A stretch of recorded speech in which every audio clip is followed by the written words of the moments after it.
promotoras disseram que na imagem em que os assassinos fazem a tocaia, dá para ver um braço sem luva. A imagem que foi obtida não revela que o ocupante do banco traseiro estivesse usando esse tipo de malha ou de roupa. A promotora explica como a investigação usou a tatuagem no braço de Rony Lessa para provar que o atirador no banco de trás do carro era ele. Numa câmera de infravermelho, à noite, o pigmento preto ele é ressaltado. Então, algumas tatuagens têm muito mais preto do que cor ou branco. Então, quando se faz a sobreposição com uma imagem da pessoa suspeita, na exata posição em que o braço do atirador estava, o resultado, a conclusão foi positiva. Numa movimentação que o atirador faz enquanto está no monitoramento, que ele apoia o braço direito sobre o banco, nesse movimento, tecnicamente foi possível, cravar que é o braço dele ali. Tecnicamente, isso está nos autos e vai ser apresentado como prova robusta para a fase processual. A participação do ex-PM Elcio de Queiroz como motorista do carro usado no crime, segundo o MP, foi confirmada com o cruzamento de informações de telefone e de internet. O Elcio, quando o nome Rony Lessa surge como o envolvido nos homicídios, imediatamente a autoridade policial passou a investigar quem seriam as pessoas atreladas ao Rony Lessa. Buscou-se também diversas medidas cautelares de quebras de sigilo telefônico e telemático em relação também ao alvo Elcio, e a partir daí comprovou-se, demonstrou-se, através de provas indiciárias, de que ele era quem estaria com o Lessa no dia da empreitada criminosa. Uma das hipóteses dos investigadores é que Rony Lessa agiu por ódio. O perfil dele revela uma obsessão para determinadas personalidades que militam à esquerda política. Uma obsessão a essas personalidades. Que nessa análise você percebe ódio, você percebe desejo de morte, você percebe um comportamento de alguém capaz de resolver uma diferença da forma como foi o caso Marielle. Restou, evidentemente, suficientemente indiciado de que o crime teve uma motivação e que essa motivação é torpe. E que essa motivação torpe decorreu exatamente das causas abraçadas pela vítima Marielle. Agora, a justiça vai julgar se Rony Lessa e Elcio de Queiroz cometeram os assassinatos. Será a resposta para a primeira pergunta: quem matou Marielle e Anderson? Mas ainda é preciso saber quem mandou matar e por quê. Hoje, a polícia e o Ministério Público mantiveram o sigilo sobre essa parte crucial da investigação.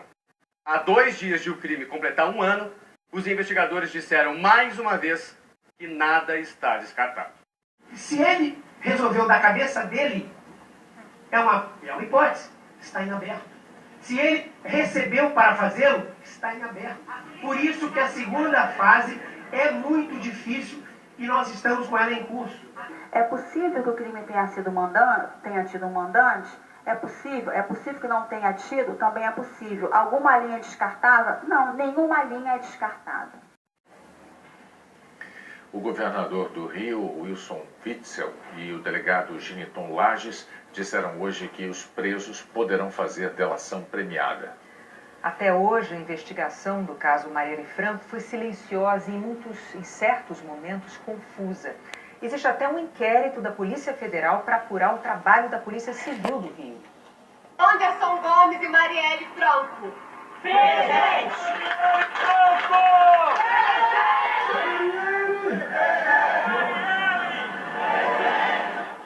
Um ano de espera pelos resultados de uma apuração complexa e tumultuada. Apenas uma semana depois do assassinato, a polícia mudou o comando da investigação. O delegado Giniton Lages passou a chefiar a divisão de homicídios. É preciso garantir para o sucesso dessa investigação, em razão da sua complexidade, absoluto sigilo. Marielle Franco e Anderson Gomes foram assassinados quase um mês depois do início da intervenção federal na segurança do Rio. No dia seguinte ao crime, a Procuradora-Geral da República defendeu a federalização da investigação. Este é um caso que precisa do apoio de todas as forças investigatórias e certamente a participação da Polícia Federal é importante nesse episódio. O então ministro da Segurança Pública, Raul Jungmann, colocou a Polícia Federal à disposição. Quero aqui assumir um compromisso de que esses que cometeram esse bárbaro crime, ceifando uma vida jovem, de que eles não ficarão impunes. Mas o chefe da Polícia Civil do Rio e o Ministério Público Estadual recusaram a oferta. A presidência do inquérito policial será da Polícia Civil do Estado do Rio de Janeiro. E, obviamente, o Ministério Público do Rio de Janeiro conduzirá essas investigações até o oferecimento da denúncia. O promotor do Ministério Público do Estado, Homero de Freitas, contou com uma equipe de mais 5 promotores para apurar as mortes. Tem que ter um pouco de paciência, porque é uma investigação muito complexa. Em maio, o jornal O Globo publicou o depoimento de uma testemunha, Rodrigo Jorge Ferreira, o Ferreirinha, PM que fez parte de uma milícia na zona oeste do Rio. 3 delegados da Polícia Federal, Hélio Christian, Lorenzo Martins Pompilho e Felício Laterça, atual deputado federal pelo PSL, levaram a testemunha para ser ouvida na Polícia Civil, acompanhados da advogada Camila Nogueira. Segundo a reportagem, a testemunha afirmou que o vereador Marcelo Siciliano, do PHS, e o chefe de uma milícia da zona oeste do Rio, Orlando Oliveira de Araújo, Orlando Curicica, planejaram o assassinato. O motivo seria uma desavença entre o vereador e Marielle, por causa da interferência dela em áreas da milícia. Marcelo Siciliano e Orlando Oliveira de Araújo sempre negaram as acusações. Orlando estava preso no complexo penitenciário de Bangu desde 2017, por porte ilegal de arma. Ouvido pela Polícia Civil em Bangu, Orlando afirmou ter sido ameaçado pelo delegado Giniton Lages. Em junho do ano passado, o miliciano foi transferido para a penitenciária de segurança máxima de Mossoró, no Rio Grande do Norte. Lá ele pediu para ser ouvido novamente, desta vez pelo Ministério Público Federal. O Jornal Nacional teve acesso ao depoimento. Orlando afirmou então que Giniton Lages o pressionou a confessar o assassinato de Marielle a mando de Siciliano. No depoimento ao Ministério Público Federal, Orlando Oliveira de Araújo também acusou os investigadores de receberem propina.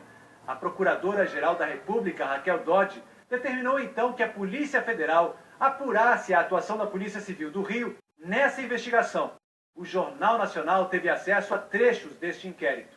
A Polícia Federal chama de inusitada arquitetura a maneira como a testemunha Rodrigo Ferreira surgiu na investigação, com a intermediação do delegado federal Hélio Christian de Almeida. Hélio já foi investigado por atividades ilícitas e agora a PF quer saber se ele teria influenciado Ferreirinha. Em dezembro do ano passado, Orlando confirmou à Polícia Federal outros trechos de um depoimento que já tinha feito ao MPF. Ele disse que o ex-titular da Homicídios, Rivaldo Barbosa, e ex-chefe da Polícia Civil e outros policiais receberam R$300 mil para não investigar a morte de um contraventor em 2016. Disse que os policiais cobraram R$20 mil para liberarem a mulher dele depois de encontrarem uma pistola na casa deles, e que o dinheiro foi para a equipe, então chefiada pelo delegado Rivaldo Barbosa. Em outros depoimentos da Polícia Federal, Rodrigo Ferreira e a advogada dele, Camila Nogueira, voltaram atrás. Admitiram que a principal linha de investigação da Divisão de Homicídios estava baseada numa mentira, contada pelo próprio Ferreirinha, até então considerado a principal testemunha do caso. A advogada disse que se sentiu usada durante todo esse tempo por Rodrigo Ferreira. Ela afirmou ter a certeza de que Rodrigo fez uma manobra para aparecer como testemunha e que provavelmente isso tenha ocorrido por ordem de outra pessoa, pois acredita que ele não detém a capacidade intelectual para tanto. Rodrigo Ferreira admitiu que arquitetou tal história porque visualizou uma oportunidade de encaixar uma versão com aparência de verdade, para assim prejudicar o miliciano Orlando Oliveira e se ver livre das ameaças que vinha sofrendo constantemente.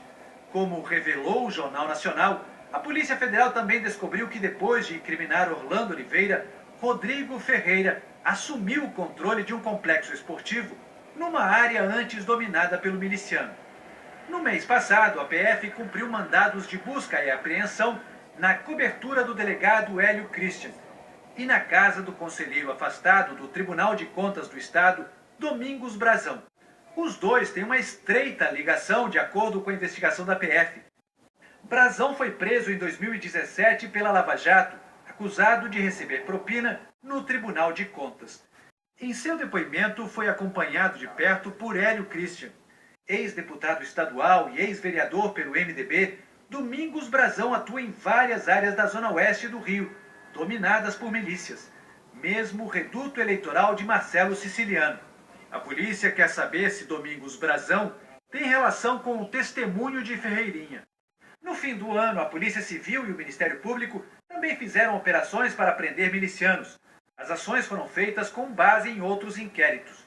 A Polícia Civil apurava também se outros deputados estaduais que integram a cúpula do MDB no Rio teriam ligação com o crime. A motivação neste caso seriam disputas políticas e negociações de cargos públicos. Depois de um ano de investigação, ainda restam muitas perguntas sem resposta. O delegado Hélio Christian declarou que não tem qualquer relação com o suposto entrave às investigações e que se limitou a ouvir o PM Rodrigo Ferreira e encaminhá-lo às autoridades competentes. O delegado Giniton Lages não respondeu às acusações do miliciano Orlando Oliveira. O delegado Rivaldo Barbosa não quis comentar. Disse que está com a consciência tranquila. A Polícia Civil também não se manifestou e nós não conseguimos contato com os outros citados na reportagem.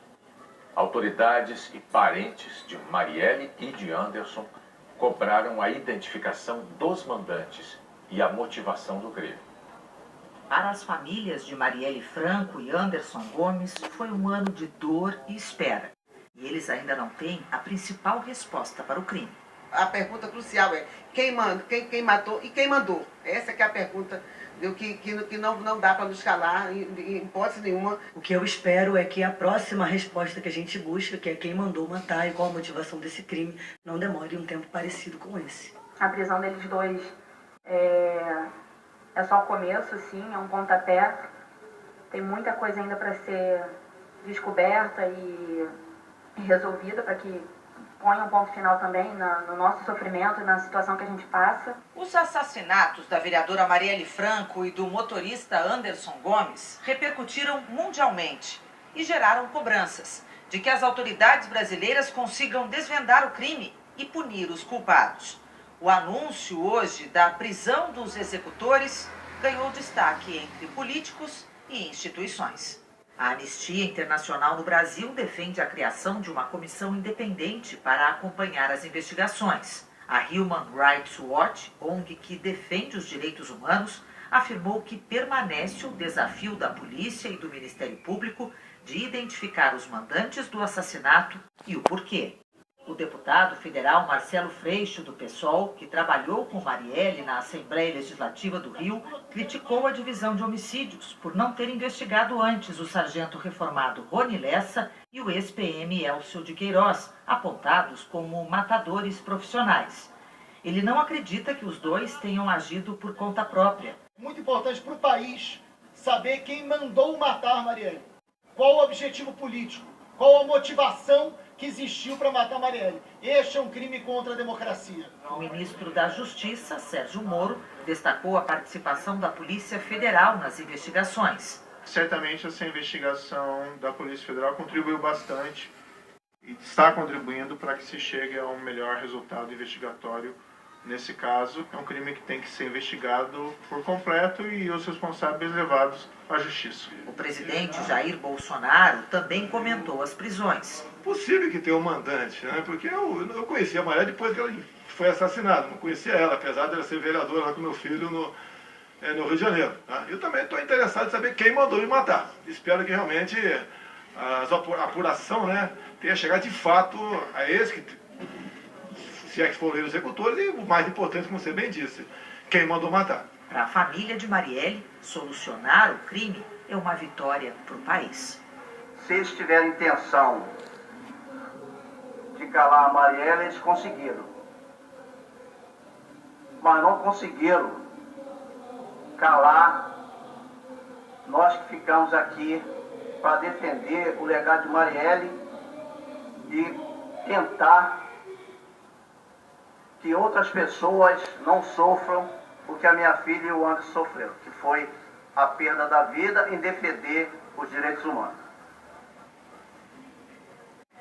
A Polícia Federal realizou uma operação em 5 estados contra uma rede que cobrava propina para conseguir decisões favoráveis no CARF.